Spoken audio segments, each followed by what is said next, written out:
Marxist communist கட்சி சார்பில் மக்களவைத் தேர்தலில் போட்டியிடும் வேட்பாளர்கள் அறிவிக்கப்பட்டுள்ளனர். மதுரை MP சு வெங்கடேசனுக்கு மீண்டும் வாய்ப்பு வழங்கப்பட்டுள்ள நிலையில் திண்டுக்கல்லில் சச்சிதானந்தம் களமிறக்கப்பட்டுள்ளார்.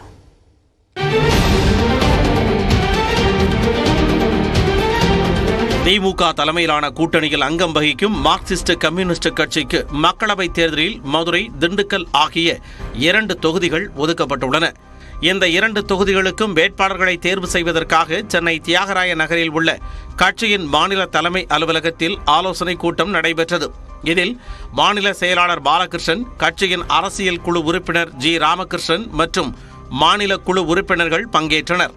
கூட்டத்தின் முடிவில் செய்தியாளர்களிடம் பேசிய மாநில செயலாளர் K. பாலகிருஷ்ணன் மார்க்சிஸ்ட் கம்யூனிஸ்ட் கட்சியின் வேட்பாளர்களை அறிவித்தார். மதுரை நாடாளுமன்ற தொகுதி வேட்பாளராக ஏற்கனவே நாடாளுமன்ற உறுப்பினராக செயல்பட்டுக் கொண்டிருக்கிற தோழர் சு வெங்கடேசனை மீண்டும் இந்த தேர்தலில் வேட்பாளராக போட்டியிட வைப்பது என மார்க்சிஸ்ட் கம்யூனிஸ்ட் கட்சி தீர்மானித்திருக்கிறது என்பதை நான் தெரிவித்துக் கொள்ள விரும்புகிறேன்.